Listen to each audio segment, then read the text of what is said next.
Hello learner.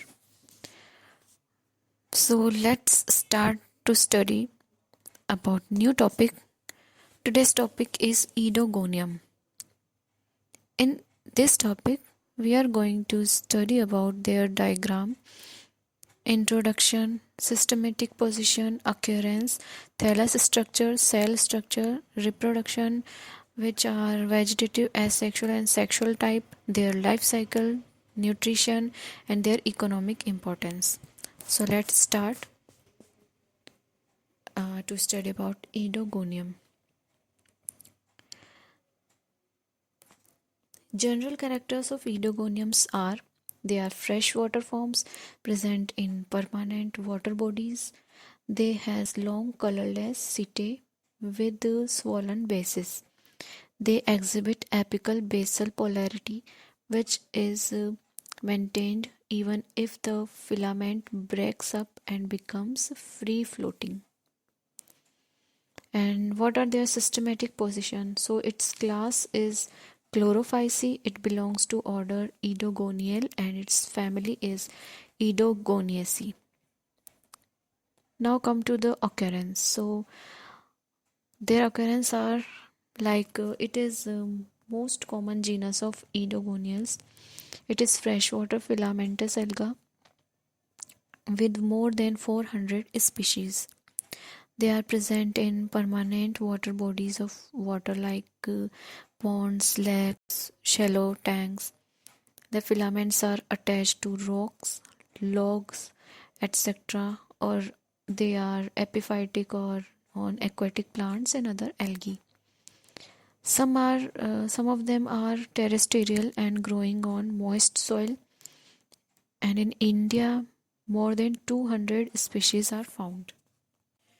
Now we are talking about thallus structure. Their thallus is multicellular and filamentous. Filaments are uniseriate and unbranched and differentiated into three types. They are basal cell, apical cell and intercalary cell. So what are basal cell?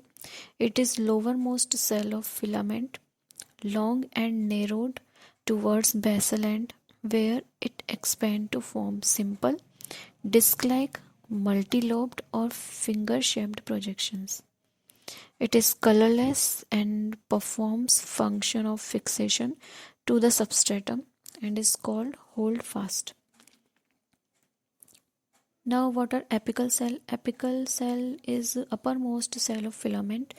It is rounded towards apical side and may also be elongated or acuminate. It is green in color. Now third one is intercalary cell. All the cells of filament in between basal and apical cells are alike and they are known as intercalary cells. These are longer than their breadth. Now we are talking about thallus structures, in which we talked about three types of cells: basal cell, apical cell and intercalary cell. Now we are going to learn about cell structure of Oedogonium. So cell wall of Oedogonium is thick and rigid, which is differentiated into an outer chitin, a middle pectin and an inner cellulose layer.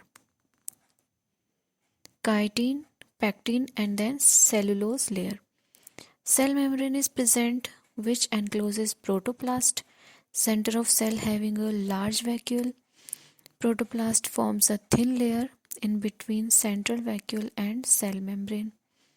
Chloroplast is single, large, reticulate, extending in form of a sheet throughout protoplast. Mostly strands of chloroplast are parallel to long axis of cell. Many pyrenoids are present at the intersections of chloroplast reticulum. Cells are uninucleate. Nucleus lies in middle region of cell in between chloroplast reticulum.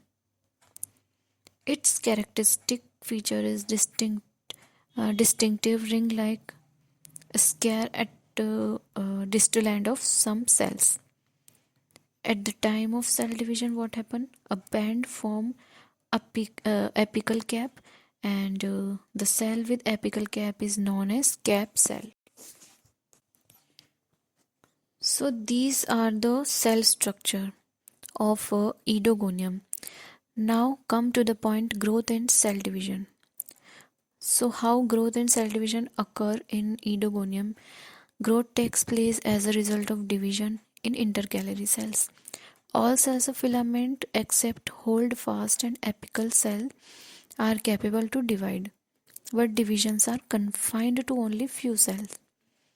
Cell division is a complex process, and nucleus, which is peripheral in position, migrates towards center of cell, towards upper end, and divides mitotically. As cell division occur, before of it, uh, ring of wall material develops near septum in upper part of cell. This ring gradually increases in thickness.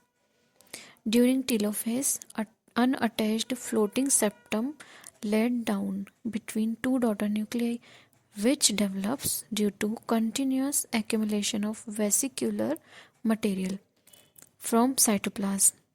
And this vesicular material is what? They are microtubules. Now ring of wall material now elongates, causing a split in parent wall near apical ring. In this process, a part of ruptured parent wall remains attached to distal end of new daughter cell in form of cap, which is known as cap cell. Other portion of ruptured parent wall can be seen at proximal end of new cell.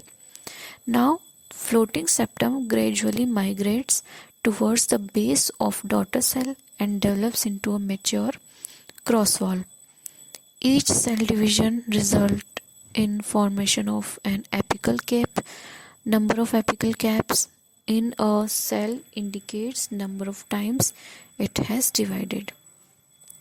So this is how growth and cell division occur in Oedogonium. In our next video, we will talk about reproduction found in Oedogonium. So till then, happy learning.